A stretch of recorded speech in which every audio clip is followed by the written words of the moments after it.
Hi welcome back to my YouTube channel. So thumbnail ನೋಡಿ ಗೊತ್ತಾಗಿರುತ್ತೆ ಇವತ್ತಿನ ವ್ಲಾಗ್ ಏನು ಅಂತ. ತುಂಬ ಶೀತ ಆದಾಗ ಮಕ್ಳಿಗೆ ಏನು ಮಾಡಬೇಕು ಅಂತ ಅಂದರೆ, ಸೊ ಮನೆ ಮದ್ದು ಇದು. ಸೊ ನಮ್ಮ ಅಜ್ಜಿ ಕಾಲದ್ದು ಇದು.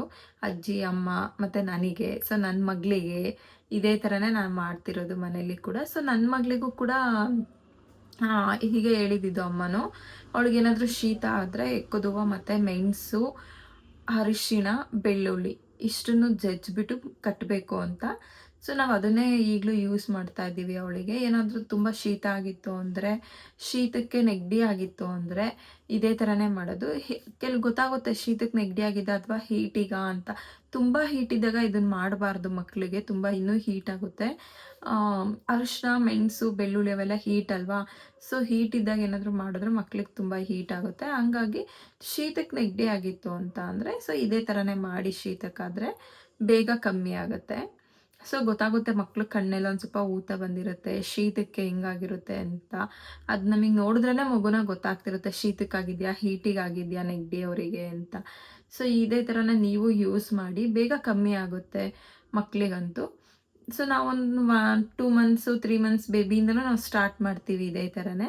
ಸೊ ಅವಳಿಗೆ ನಾನು ಯೂಸ್ ಮಾಡಿಲ್ಲ, ಅವಳಿಗೆ ಶೀತ ಏನು ಅಷ್ಟು ಆಗೇ ಇರಲಿಲ್ಲ. ಅವಳಿಗೊಂದು 9 ಮಂತ್ಸ್ವರೆಗೂ ಶೀತ ಅನ್ನೋದೇ ಇರಲಿಲ್ಲ ಅವಳಿಗೆ. ಹಂಗಾಗಿ ನೆಕ್ಸ್ಟು ಬೆಳೀತಾ ಬೆಳೀತಾ ಸ್ವಲ್ಪ ಓಡಾಡೋದು, ನೀರು ತಣ್ಣೀರು ಎಲ್ಲ ಮುಟ್ಟೋದು, ಕುಡಿಯೋದು ಎಲ್ಲ ಮಾಡ್ತಿರ್ತಾರಲ್ವಾ, ಹಂಗಾಗಿ ಶೀತ ಆಗೋ ಚಾನ್ಸಸ್ ಇರುತ್ತೆ. ಸೊ ನೀವು ಇದನ್ನೇ ಟ್ರೈ ಮಾಡಿ ಒಂದ್ಸರಿ, ಗೊತ್ತಾಗುತ್ತೆ, ಬೇಗ ಕಮ್ಮಿ ಆಗುತ್ತೆ ಮಕ್ಕಳಿಗೆ ಶೀತ ಆಗಿತ್ತು ಅಂತಂದರೆ. ನಮ್ಮನೇಲಿ ನಾನು ಈಗಲೂ ಕೂಡ ಅವಳಿಗೆ ಅದೇ ಥರನೇ ನಾನು ಮಾಡೋದು. ಸೊ ನೋಡ್ಕೊಂಬರೋಣ ಬನ್ನಿ ಯಾವ ಥರ ಮಾಡೋದು ಅಂತ. ಸೊ ಅದಕ್ಕೂ ಮುಂಚೆ ನನ್ನ ಚಾನಲ್ನ ಯಾರೆಲ್ಲ ಸಬ್ಸ್ಕ್ರೈಬ್ ಮಾಡದೆ ನೋಡ್ತಿದ್ದೀರಾ, ಆದಷ್ಟು ಬೇಗ ಹೋಗಿ ಸಬ್ಸ್ಕ್ರೈಬ್ ಮಾಡಿ, ಪಕ್ಕದಲ್ಲಿರೋ ಬೆಲ್ಲೈಕನ್ನ ಕ್ಲಿಕ್ ಮಾಡಿ. ಸೊ ಇನ್ನೊಂದು ಮೆಥಡ್ ಏನು ಅಂತ ಅಂದರೆ, ಅರ್ಶಿನದ ಪಟ್ಟು ಅಂತ ಹಾಕ್ತೀವಿ. ಸೊ ನಿಮಗೂ ಅದು ಬೇಕು ಅಂತ ಅನ್ಸಿದ್ರೆ, ಯೂಸ್ಫುಲ್ ಆಗುತ್ತೆ ಅನ್ನಂಗಿದ್ರೆ ಕಮೆಂಟ್ ಮಾಡಿ, ನಾನು ಅದನ್ನು ವಿಡಿಯೋ ಮಾಡಿ ಹಾಕ್ತೀನಿ. ಸೊ ನೋಡಿದ್ರಿ ಅಲ್ವಾ ಏನು ತೊಗೊಂಡಿದ್ದೀವಿ ಅಂತ ಐಟಮ್ಸ್ ಎಲ್ಲನೂ. ಸೊ ಒಂದು 5ರಿಂದ 6 ಬಿಳಿ ಎಕ್ಕುದುವ ತೊಗೋಬೇಕು. ಅದಕ್ಕೂ ಮುಂಚೆ ನಾವು ಒಂದು ಕಾಟನ್ ಬಟ್ಟೆ ತೊಗೊಬೇಕು, ವೈಟ್ ಕಲರು. ಸೊ ಅದರೊಳಗಡೆ ಹಾಕಬೇಕು. 5ರಿಂದ 6 ಹೂವು ತೊಗೊಂಡಿದ್ದೀನಿ ನಾನು ಎಕ್ಕದ್ದು. ಸೊ ಮತ್ತು ಒಂದು 4 ಎಸಳು ಬೆಳ್ಳುಳ್ಳಿ ತೊಗೋಬೇಕು. ಸೊ ನೋಡಿ, ಒಂದು 3ರಿಂದ 4 ಬೆಳ್ಳುಳ್ಳಿ ಎಸಳು ತೊಗೋತಾ ಇದ್ದೀನಿ.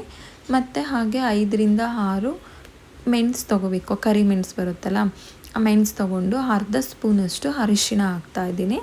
ಸೊ ಇದಿಷ್ಟನ್ನು ಹಾಕಿ ಬಟ್ಟೆನ ನೀಟಾಗಿ ಫೋಲ್ಡ್ ಮಾಡಬೇಕು. ಫೋಲ್ಡ್ ಮಾಡಿ ಆಚೆ ಬರಬಾರ್ದದು, ಅದೇ ಥರ ಫೋಲ್ಡ್ ಮಾಡಿ ಟ್ವಿಸ್ಟ್ ಮಾಡಿ ಕಲ್ಲಲ್ಲಿ ಚೆನ್ನಾಗಿ ಜಜ್ಜಾದಮೇಲೆ ಅದು ಸ್ವಲ್ಪ ಸ್ಮೆಲ್ಲು ಗೊತ್ತಾಗ್ಬಿಡುತ್ತೆ ನಿಮಗೆ. ಸ್ಮೆಲ್ಲು ತುಂಬ ಚೆನ್ನಾಗಿರುತ್ತೆ, ಫ್ಲೇವರ್ ಅಂತೂ. ಆ ಮಕ್ಕಳಿಗೆ ಪದೇ ಪದೇ ಸ್ಮೆಲ್ ನೋಡೋಕೆ ಹೇಳಿ. ಸ್ವಲ್ಪ ದೊಡ್ಡ ಮಗು ಅಂತಂದರೆ ಸ್ಮೆಲ್ ತೊಗೋತಿರುತ್ತೆ, ಹೇಳಿದ್ರೆ ಮಲ್ಕೊಂಡಾಗ, ಕೂತ್ಕೊಂಡಾಗ, ಆಟ ಆಡಬೇಕಾದ್ರೆ ಸ್ವಲ್ಪ ಸ್ಮೆಲ್ ತೊಗೋತಿರುತ್ತೆ. ದೊಡ್ಡ ಮಕ್ಕಳಾದರೆ ಹೇಳಿದ್ರೆ ಅವರಿಗೆ ಅರ್ಥ ಆಗುತ್ತೆ. ಇನ್ನೂ ಸ್ವಲ್ಪ ತುಂಬ ಚಿಕ್ಕ ಮಕ್ಕಳು ಅಂತಂದರೆ ಸೊ ನೀವೇ ಕೈ ಸ್ವಲ್ಪ ದೂರಕ್ಕೆ ಇಡಿಸಿ, ಸ್ಮೆಲ್ ಕೊಡಿಸ್ತೀರಿ. ಸ್ವಲ್ಪ ಹತ್ರಕ್ಕೆ ಇಟ್ಟರು ಸಾಕು. ಸೊ ನೋಡಿದ್ರಿ ಅಲ್ವಾ ಯಾವ ಥರ ಅಂತ. ಸೊ ತುಂಬ ಇನ್ನೂ ಚಿಕ್ಕ ಮಗು ಅಂತಂದರೆ, ಈಗ 4 to 5 ಮಂತ್ಸು 6 ಮಂತ್ಸ್ ಬೇಬಿ ಅಂತ ಅಂದರೆ ಅದಕ್ಕೆ ಗೊತ್ತಾಗಲ್ಲ ಸ್ಮೆಲ್ ತೊಗೊಳೋದಕ್ಕೆ. ಸೊ ಕೈ ಕಟ್ಬಿಡಿ, ಅದನ್ನ ಕೈಯೆಲ್ಲ ಆಡಿಸ್ಬೇಕಾದಾಗ ಅದೇ ಸ್ಮೆಲ್ ಹೋಗ್ತಿರುತ್ತೆ. ಇನ್ ಕೇಸ್ ಇಲ್ಲ ಅಂತಂದರೆ ನೀವೇ ಅವಾಗವಾಗ ಸ್ವಲ್ಪ ದೂರಕ್ಕೆ ಇಷ್ಟು ಹತ್ರ ಕೊಟ್ಬಿಟ್ಟು ಸ್ಮೆಲ್ ಕೊಡಿಸ್ತೀವಿ ಅದಕ್ಕೆ, ಪಾಪುಗೆ. ಕಮ್ಮಿ ಆಗುತ್ತೆ ಬೇಗ ಶೀತ ಆಗಿತ್ತು ಅಂದರೆ. ಇಲ್ಲಾಂದರೆ ಮಲ್ಕೊಂಡಾಗ ದಿಂಬು ಹತ್ರ, ಪಿಲ್ಲೋ ಹತ್ರ, ಪಾಪು ಪಕ್ಕದಲ್ಲೇ ಇಟ್ಟಿರಿ. ಆ ಸ್ಮೆಲ್ಲು, ಅದು ಫ್ಲೇವರ್ ತುಂಬ, ಬೆಳ್ಳುಳ್ಳಿ ಮತ್ತು ಅರಿಶಿನ ಅಂತಂದರೆ ಫ್ಲೇವರ್ ಜಾಸ್ತಿನೇ ಇರುತ್ತೆ. ಸೊ ಫ್ಲೇವರು ಸ್ಮೆಲ್ ಹೋಗ್ತಿರುತ್ತೆ ಮಗುಗೆ. ಸೊ ಮಲ್ಕೊಂಡಾಗ ಆ ಥರ ಎಲ್ಲ ಪಕ್ಕದಲ್ಲಿ ಇಟ್ಟಿರಿ, ಏನೂ ಆಗಲ್ಲ, ಯಾವುದೇ ರೀತಿಯೂ ಸೈಡ್ ಎಫೆಕ್ಟ್ ಇಲ್ಲ. ಸೊ ನಾನು ನನ್ನ ಮಗಳಿಗೆ ಇದೇ ಥರನೇ ಯೂಸ್ ಮಾಡಿರೋದು, ಹಾಗಾಗಿ ನಾನು ಹೇಳ್ತಾ ಇದ್ದೀನಿ. ಸೊ ಇದು ನನ್ನ ಮಗಳಾಗಲೇ 4 ಇಯರ್ಸ್ ರನ್ನಿಂಗ್ ಈಗ. ಸೊ ನಾನು ತುಂಬ ಚಿಕ್ಕ ಮಗುವಿಂದನೂ ನಾನು ಇದೇ ಥರ ಮಾಡಿದ್ದೀನಿ ಅವಳಿಗೆ. ಸೊ ನಾನಿದು ಫಸ್ಟ್ ವಿಡಿಯೋ ಅಪ್ಲೋಡ್ ಮಾಡೋಣ ಅಂತ 2 ಇಯರ್ಸ್ ಬ್ಯಾಕೋ 1 ಇಯರ್ ಬ್ಯಾಕೋ ನಾನು ವಿಡಿಯೋ ಅಪ್ಲೋಡ್ ಮಾಡಿದ್ದೆ. ಬಟ್ ಅಷ್ಟೇ ಸ್ಟಾಪ್ ಮಾಡಿದೆ, ನಾನು ಯಾವುದೇ ಯೂಟ್ಯೂಬ್ನ ಸ್ಟಾರ್ಟ್ ಮಾಡಿರಲಿಲ್ಲ. ಸೊ ನನಗೆ ಮತ್ತೆ ಈಗ ರೀಸೆಂಟಾಗಿ ವಿಡಿಯೋ ಬೇಕು ಅಂದರೆ, ನನಗೆ ಪಾಪುನೂ ಇಲ್ಲ, ನನ್ನ ಮಗಳು ಈಗ ರಜಾ ಇರೋದ್ರಿಂದ ಊರಲ್ಲಿದ್ದಾಳೆ. ಸೊ ಅದು ಮಾಡೋದಕ್ಕೂ ಆಗಲ್ಲ. ಹಾಗಾಗಿ ನಾನು ಹಳೆ ವಿಡಿಯೋನೇ ಮತ್ತೆ ನಾನು ರಿಪೀಟ್ ಹಾಕ್ತಾ ಇದ್ದೀನಿ ಯಾವ ಥರ ಮಾಡಬೇಕು ಅಂತ. ಸೊ ನೋಡಿ, ನೀವು ಇದೇ ಥರ ಮಾಡಿ, ಟ್ರೈ ಮಾಡಿ, ರಿಸಲ್ಟ್ ಗೊತ್ತಾಗುತ್ತೆ ನಿಮಗೇನೆ. ಸೊ ಇನ್ನೊಂದು ಮೆಥಡ್ ಅಂತ ಅಂದರೆ ಅರ್ಶಿನದ ಪಟ್ಟು ಅಂತ ಹಾಕ್ತೀವಿ. ಅದು ಇನ್ನೂ ಕ್ವಿಕ್ಕಾಗಿ ಆಗುತ್ತೆ, ಬೇಗನೆ ಶೀತ ಕಮ್ಮಿ ಆಗುತ್ತೆ. ಸೊ ನಿಮಗೂ ಅದು ಟಿಪ್ಸ್ ಬೇಕು ಅಂತ ಅಂದರೆ ನನಗೆ ಕಮೆಂಟ್ ಮಾಡಿ, ನಾನು ಅದನ್ನು ವಿಡಿಯೋ ಕೂಡ ಅಪ್ಲೋಡ್ ಮಾಡ್ತೀನಿ. Thank you.